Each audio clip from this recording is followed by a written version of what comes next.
E aí, galera, tudo bem? Eu sou o professor Bernardo, vocês me conhecem. Quem não me conhece, é um grande prazer. Estou me apresentando agora e está todo mundo focado no Enem, né? A prova vai acontecer já nesse fim de semana e hoje eu vou trazer uma análise de uma redação nota 1000, escrita por um aluno do curso de redação que eu tenho lá no grupo do WhatsApp e que tem vários alunos que estão progredindo bastante, muitas notas boas. Para vocês terem uma ideia, eu dou aula para redação do Enem e para redação da UERJ. Então, do Enem, foram algo em torno de 770 redações que eu corrigi até o dia de hoje. Dessas 170, três foram nota 1000.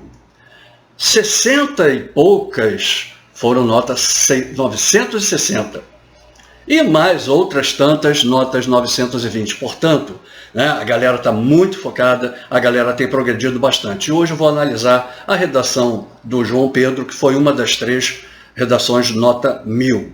Amanhã e depois de amanhã, até o dia anterior à prova do Enem, eu vou analisar mais outras 2. Então, vamos lá, se liga aí. Se você está inscrito, maravilha, parabéns. Se não estiver inscrito, se inscreva agora. É o momento, aperta o sininho aí. Quando eu tiver outros vídeos, você vai receber a comunicação para você vir logo ver o que está acontecendo de melhor no mundo da redação. Vamos lá então? A redação dele? Aí está. O tema que ele usou foi os desafios no combate à ansiedade. Eu fiquei bem pequenininho aqui em cima, que é para que a gente possa ter a tela toda com as informações, a redação dele que nós vamos ler exatamente agora.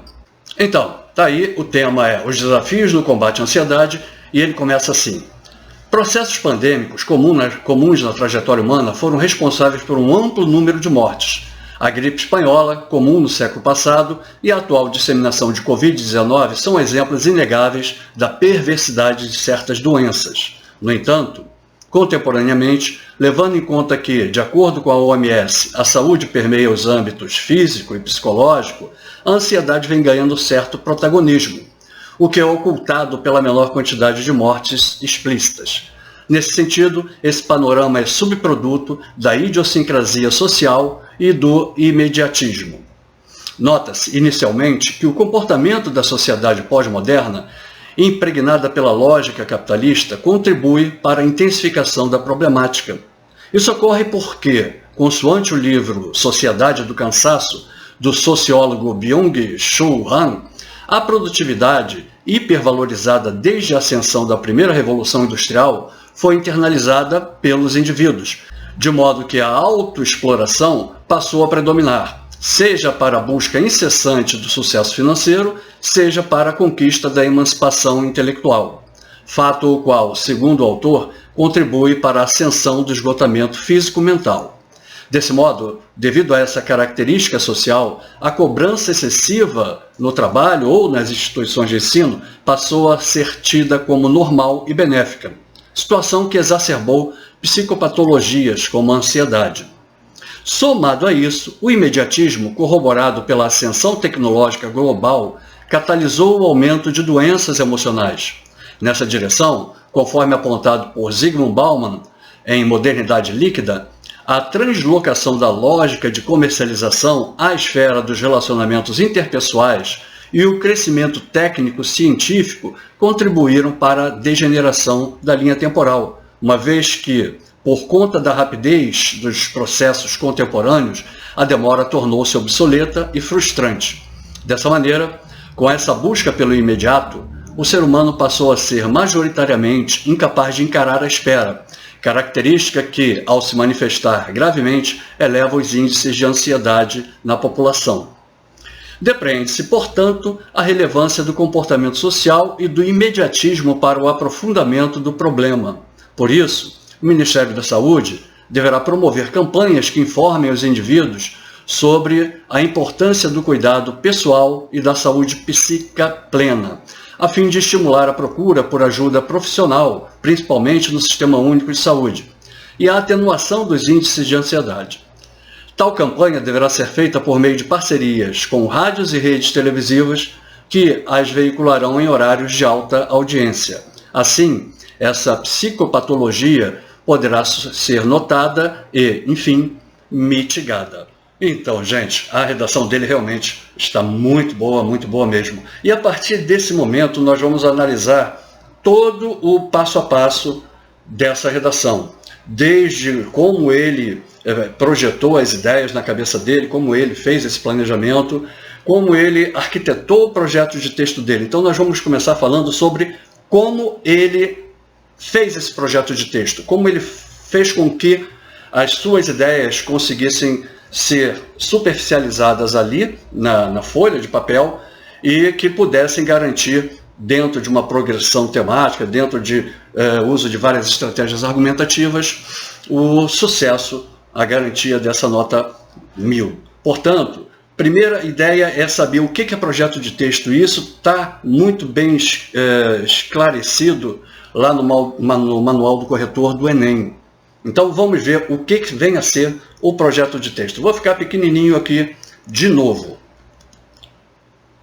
Bom, projeto de texto, da ideia à execução.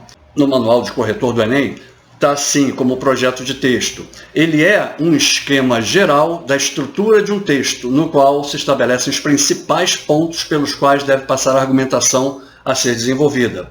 Nele também devem ser determinados os momentos de introduzir argumentos e a melhor ordem para apresentá-los, de modo a garantir que o texto final seja articulado, claro e coerente. Trata-se de um planejamento prévio à escrita da redação e que se mostra subjacente no texto final, isto é, não é um rascunho ou um esquema explícito, mas um esquema que se deixa perceber pela organização dos argumentos presentes no texto. Portanto, o projeto de texto, ele é um planejamento prévio à escrita da redação, que se mostra subjacente no texto final. É um esquema que se deixa perceber pela organização dos argumentos presentes no texto.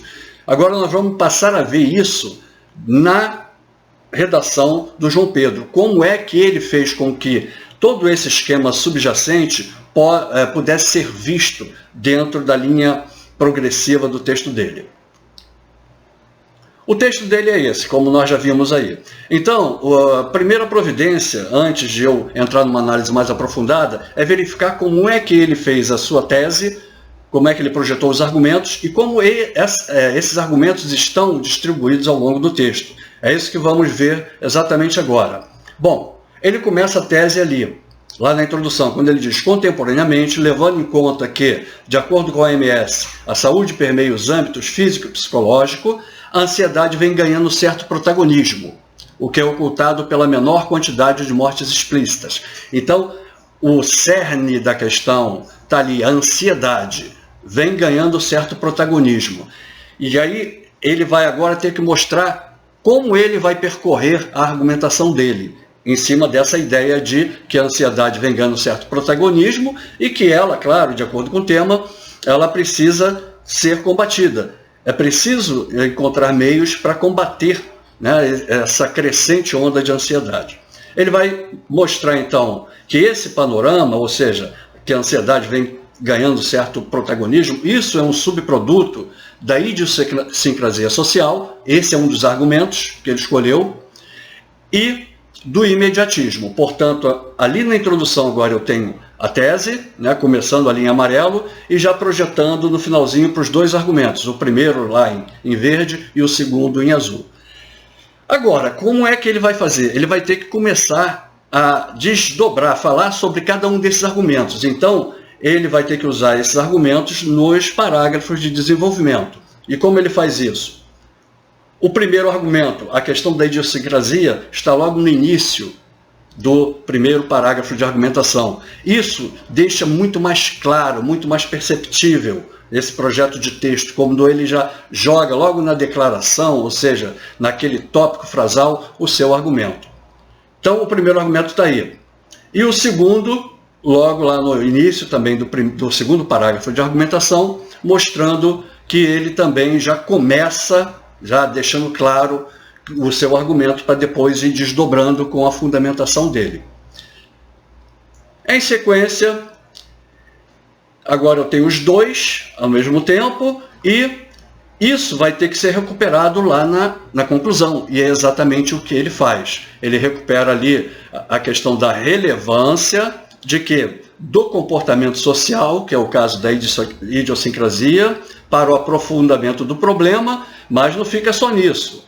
Ele ali pega a tese e um dos argumentos, e ele também fala do imediatismo. Portanto, esse é o início de um projeto de texto muito claro, muito perfeito, ou seja, tudo bem estruturado, tudo bem distribuído. Portanto, agora nós vamos passar a fazer uma análise mais aprofundada, mas eu queria ter mostrado como ele pensou esse projeto de texto que ficou realmente perfeito.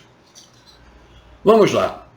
Na introdução, além do que nós já mostramos aqui do projeto de texto ser iniciado ali com a tese e com os argumentos, o que mais ele usou nessa introdução? O que ele pensou para dar uma certa robustez a essa introdução e realmente informações serem pertinentes e chamarem atenção? Primeiro, ele usou um fato comprovável, que é esse aí: processos pandêmicos comuns na trajetória humana foram responsáveis por um amplo número de mortes. Então isso você pode comprovar, é um fato comprovável. Depois, ele usou exemplificações.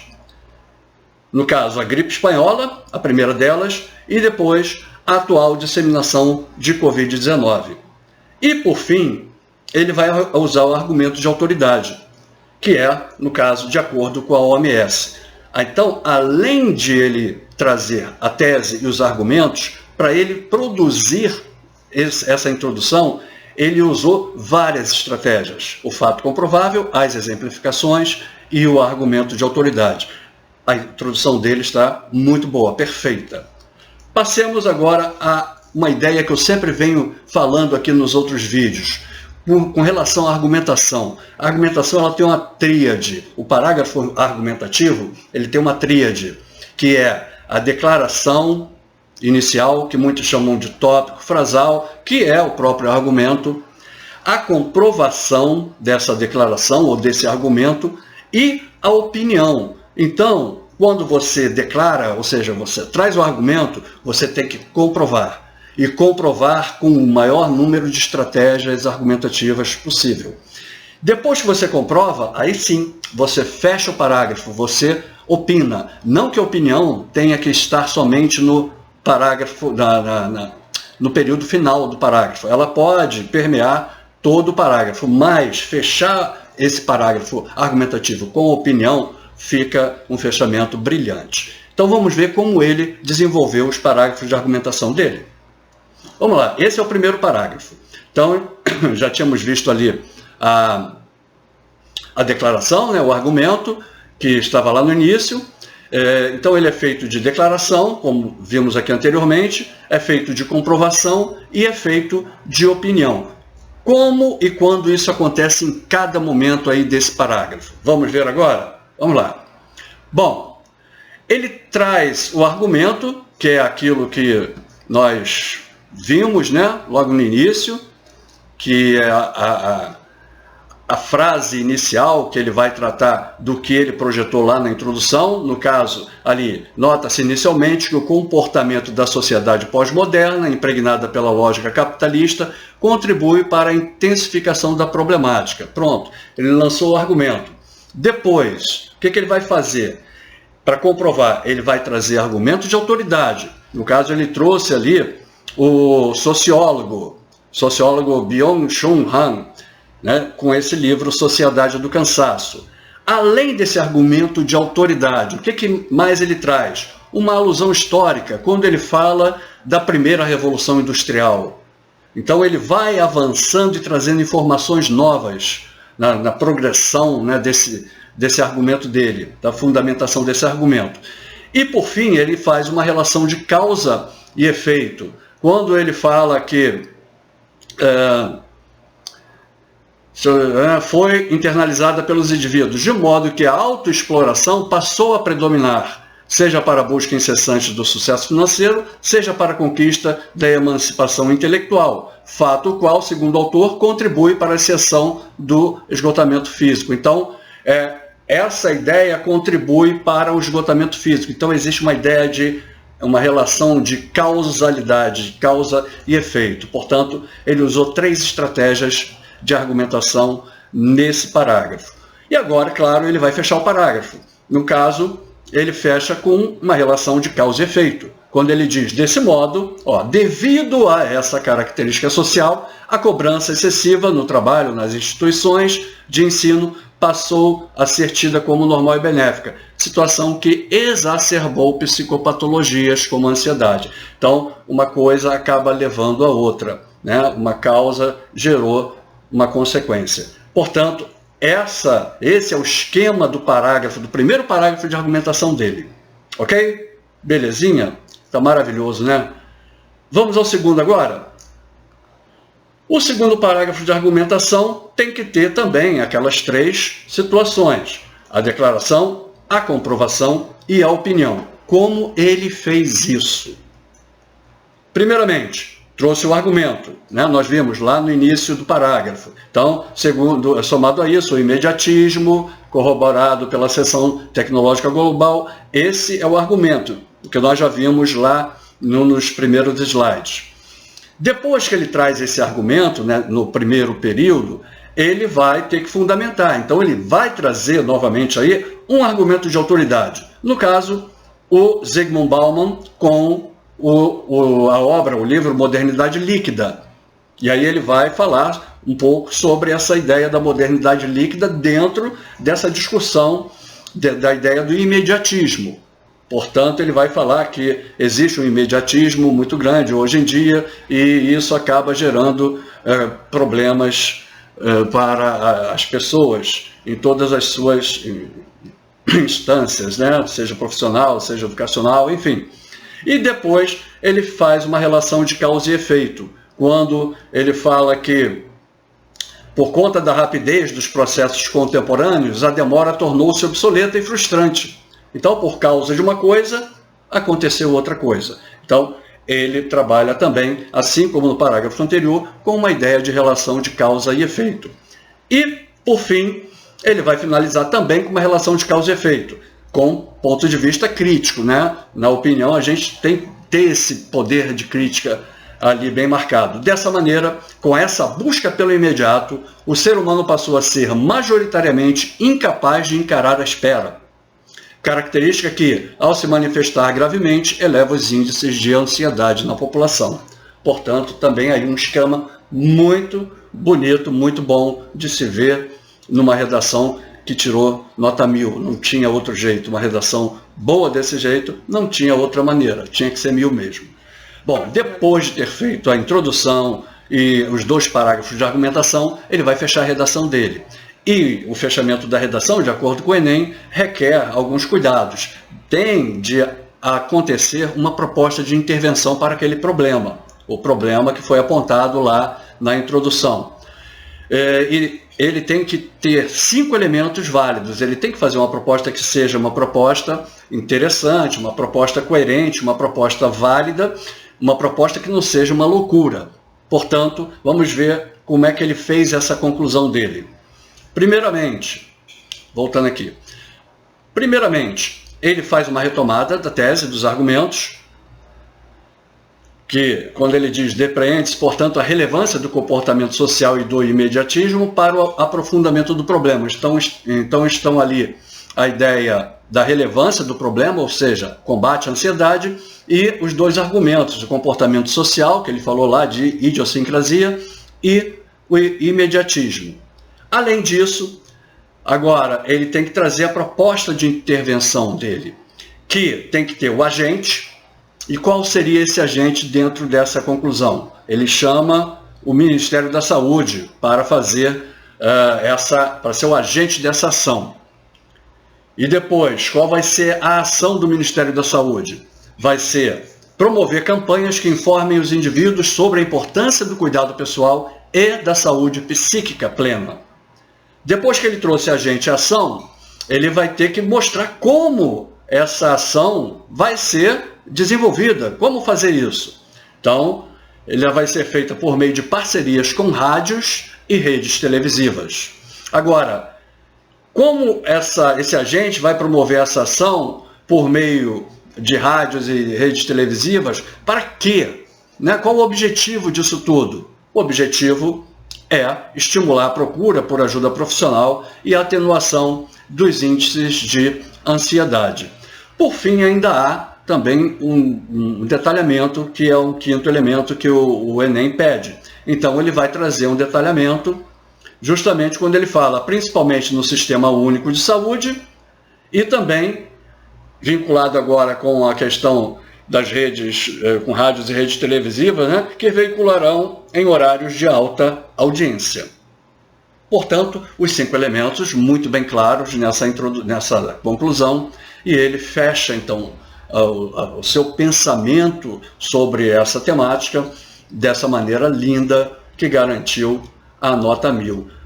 Por fim, ele ainda vai fechar com uma reflexão crítica, que pode ser também tomado como um detalhamento. Assim, essa psicopatologia poderá ser notada e, enfim, mitigada. Então, ele trouxe no início, retomou a tese dos argumentos, fez os 5 elementos e ainda assim fechou, lançando aí uma reflexão crítica final. Então, gostaram dessa redação? Quem é que não vai gostar de uma redação dessa, né?